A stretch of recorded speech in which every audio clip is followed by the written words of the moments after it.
அனைவருக்கும் வணக்கம். மேசராசிக்காரர்களுக்கு தானாக நடக்க போகும் நல்லது என்று சொல்லக்கூடிய வகையில் 2025ஆம் ஆண்டு எப்படி அமைய போகிறது, ஜனவரி 1ஆம் தேதி முதல் டிசம்பர் 31ஆம் தேதி வரை 2025 எப்படி அமைகிறது என்று பார்க்கும்போது, நிச்சயமாக நவகிரகங்கள் என்று சொல்லக்கூடிய 9 கிரகநிலைகளிலும் பெயர்ச்சியை சந்திக்கக்கூடிய ஒரு ஆண்டாக 2025 அமைகிறது. ஆனால் நல்ல பல மாற்றத்திற்கு அடித்தளமிடக்கூடிய வாய்ப்பையும் உருவாக்கி கொடுக்கிறது. எனவே மேசராசிக்காரர்கள் நிச்சயமாக சரியாக பயன்படுத்திக் கொள்ளுங்கள். ஏனென்றால் திருக்கணிதத்தின்படி 7.5 சனி இந்த தருணத்தில் துவங்கினாலும் கூட வாக்கிய பஞ்சாகத்தின்படி 7.5 சனி 2026 மார்ச்சில் இருந்துதான் முழுமையாக துவங்குகிறது. எனவே திருக்கணிதத்தின்படி 7.5 சனி துவங்கினாலும் கூட பெரிய அளவிலான சிக்கல்களை 7.5 சனியால் ஆரம்ப காலகட்டத்தில் சந்திப்பதற்கான சூழல் ஏற்படாது. எனவே 2025ஆம் ஆண்டில்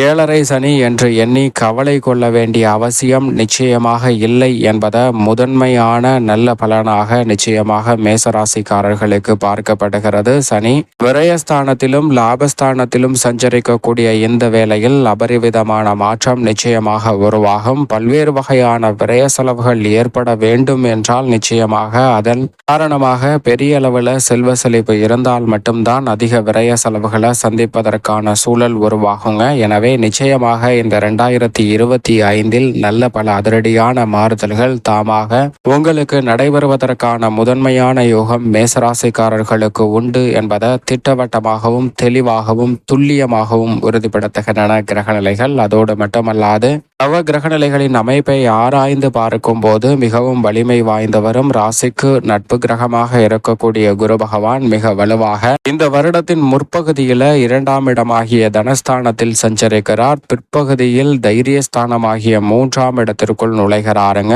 குருவின் அமைப்பை பொறுத்த வரைக்கும் மிக பெரிய அளவிலான சிரமங்களை நிச்சயமாக சந்திக்க வேண்டிய சூழல் ஏற்படாது. குரு 3ஆம் இடத்திற்கு செல்வது சற்று சாதகமற்ற அமைப்பு என்றாலும் கூட ஜென்ம குரு அஷ்டம குருவை ஒப்பிடுகையில் 3ஆம் இடத்தில் மிகப்பெரிய அளவிலான சிக்கல்களை சந்திக்க வேண்டிய சூழல் இல்லை. எனவே ராசிக்கு சகாயமானவராக இருக்கக்கூடிய குருவின் அமைப்பு காரணமாக நிச்சயமாக நல்ல பலன்கள் 2025 முழுவதுமே உண்டு. மன நிறைவு கிடைக்கக்கூடிய வகையில் தாமாகவே நீங்கள் எதிர்பார்க்கக்கூடிய சுப நிகழ்வுகள் அது எதுவாக வேண்டுமானாலும் இருக்கலாம். நீங்கள் நினைத்தபடி நல்ல வீடு வாங்குதல், நல்ல வீடு கட்டுதல் அல்லது புதிதாக நிலம் வீடு வாகனம் வாங்குதல் போன்ற முயற்சியில் வெற்றி கிடைத்தல், அதைவிட சுப நிகழ்வுகள் எளிமையாக உங்களை தேடி வருவதற்கான யோகம் கிடைத்தல் என எதுவாக வேண்டுமானாலும் நிச்சயமாக அமையலாம் என்பதை இந்த வருடத்தின் முற்பகுதியில் வலுவாக தனஸ்தானத்தில் வீற்றிருக்கக்கூடிய குரு பகவான் உறுதிப்படுத்துகிறாருங்க. எனவே நல்ல வரன் இல்லம் தேடி வருவதற்கான யோகமும் திருமண பாக்கியம் 7.5 சனி துவங்கினாலும் கூட நிறைவாக கிடைப்பதற்கான முதன்மையான யோகம் உண்டு என்பதை திட்டவட்டமாக குரு உறுதிப்படுத்துகிறார். அதோடு மட்டுமல்லாது சனி விரயஸ்தானத்திற்கு மாறினாலும் சுப விரயங்களை நிறைவாக சந்திப்பதற்கான யோகமும் அதன் மூலம் வருவாயை பெறுவதற்கான வாய்ப்பும் நிச்சயமாக உண்டு. எனவே இந்த தருணத்தில் 2025இல் பெரிய அளவில் குழப்பமோ சிக்கலையோ சந்திக்க வேண்டிய சூழல் நிச்சயமாக வராது. எனவே பல்வேறு வகையான புதிய முயற்சிகளில் ஈடுபடுங்க. அளவான முயற்சிகள் உங்களுக்கு அருமையான வெற்றி வாய்ப்பை தாமாகவே உருவாக்கி கொடுக்கும் என்பதில் சந்தேகமே இல்லை. அதோடு மட்டுமல்லாது ஒரு வகையில் குரு பகவான் தைரியஸ்தானத்திற்குள் நுழைந்திருப்பதால் எப்பேற்பட்ட சிக்கல் வந்தாலும் அவற்றை துணிச்சலுடன் எதிர்கொள்ளக்கூடிய மன வலிமையும் உடல்நல ஆற்றலும் நிறைவாக கிடைக்கும். எனவே உடல் நலம் திருப்திகரமாக அமையும். நீங்கள் எதிர்பார்ப்பதை காட்டிலும் உடல்நலம் ஆரோக்கியம் இந்த 2025இல் முற்பகுதியில் மிகவும் சிறப்பாக இருக்கும். பிற்பகுதியில் சற்று கவனத்துடன் இருக்க வேண்டும். உத்தியோக ரீதியாக தொழில் ரீதியாக கிரகநிலைகளின் அமைப்பை பார்க்கும் போது சனி முற்பகுதியில் லாபஸ்தானத்தில் வலுவாக ஆட்சி பலம் பெற்றிருக்கிறார். பிற்பகுதியில் திருக்கணிதத்தின்படி விரயஸ்தானத்திற்குள் நுழைகிறாருங்க. ஆனால் அதே வேளையில் வாக்கிய பஞ்சாகமத்தின் படியும் சரி திருக்கணிதத்தின் படியும் சரி குரு பகவான் மிக வலுவாக தைரியஸ்தானத்திற்குள் நுழையக்கூடிய வேளையில் ராகு லாபஸ்தானத்திற்குள் செல்கிறார். மோட்சக்காரகரான கேது பஞ்சமஸ்தானம் ஆகிய 5ஆம் இடத்திற்குள் செல்கிறாருங்க.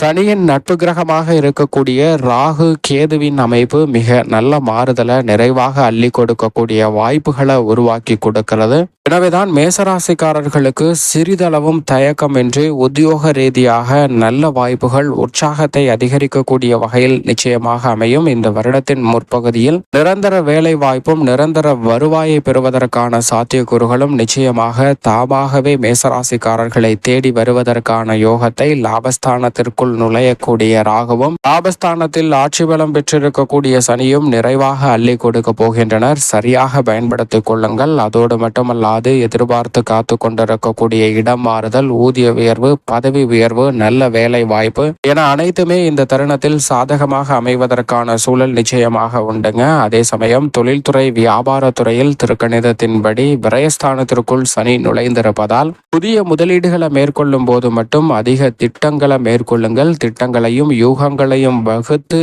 புதிய முதலீடுகளில் ஈடுபடுங்க. தனித்து செயல்படுவதை விட கூட்டு முயற்சியாக ஈடுபட்டால் நல்ல பலன் உண்டு. அதே வேளையில் உங்களது பங்குதாரர்கள் உங்களை ஏமாற்றுவதற்கான சூழலும் உண்டு. எனவே அவர்களுடைய நோக்கங்களை நன்கு அறிந்து அதற்கான முறையான ஆவணங்களையும் ஒப்பந்தங்களையும் முன்கூட்டியே தொழில் ரீதியாக வகுத்து கொண்டால் 7.5 சனியாக இருந்தாலும் கூட பெரிய அளவிலான சிக்கல் இல்லாமல் தவிர்ப்பதற்கான முதன்மையான யோகம் உண்டு என்பதை சனி தெல்ல தெளிவாக உறுதிப்படுத்துகிறார். ஆனால் ராகு லாபத்தில் இருப்பதால் புதிய ஆர்டர்கள் வருமானத்தை உயர்த்தி கொள்ளக்கூடிய வகையிலும் உங்களது கடின உழைப்பிற்கு திடீர் அதிர்ஷ்ட யோக வாய்ப்புகளை அள்ளி கொடுக்கக்கூடிய வகையிலும் நிச்சயமாக மாற்றி கொடுப்பார். மோட்சக்காரகரான கேது 5இல் இருப்பதால் மற்ற ஆன்மீக சிந்தனை அதிகரிக்கும். எதை செய்தாலும் நிதானத்துடனும் பக்குவத்துடனும் மேற்கொள்வதற்கான யோகம் நிறைவாக உண்டு. கலைத்துறையின் நாயகனாக இருக்கக்கூடிய சுக்கிரன் 12 இடங்களிலும் மாறி மாறி வலம் வர போகிறார். எனவே கலைத்துறையில் ஒரே சீரான வருமானம் கிடைக்கக்கூடிய வகையில் பல நல்ல வாய்ப்புகள் தாமாக உங்களை தேடி வருவதற்கான சாத்தியக்கூறுகள் உண்டு. அலைச்சல் வேண்டாம் என்று சொல்லக்கூடிய வகையில் பல பணிகள் எளிமையாக செய்து முடிப்பதற்கான யோகம் உண்டுங்க. அரசியல் சார்ந்த பணிகளில் நினைப்பதை காட்டிலும் நல்ல முன்னேற்றத்தை இந்த தருணத்தில் நிறைவாக பெற முடியும். ராசியின் அதிபதியான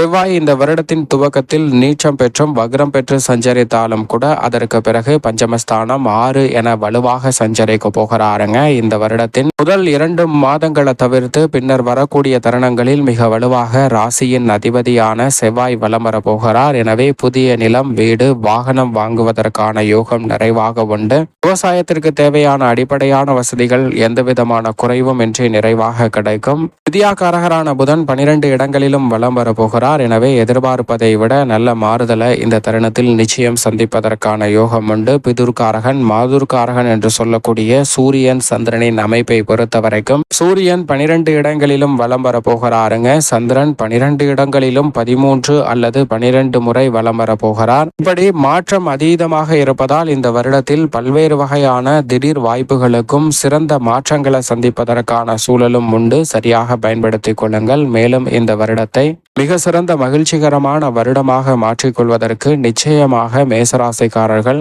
வாரத்தில் ஏதேனும் ஒரு நாள் விரதம் இருந்து உங்களுடைய இஷ்ட தெய்வ ஆலயம் சென்று தீபம் ஏற்றி வழிபாடு செய்யுங்கள். இவரை வழிபட்டால் எனக்கு நிறைந்த நன்மை உண்டு என்று நினைக்கக்கூடிய தெய்வத்தின் ஆலயம் சென்று தீபம் ஏற்றி வழிபாடு செய்யுங்கள். இந்த 2025 7.5 சனியால் எந்தவிதமான பாதிப்பும் இல்லாமல் நிறைவான நன்மை நிச்சயமாக மேசராசிக்காரர்களுக்கு கிடைக்கும் என்பதில் சந்தேகமே இல்லை.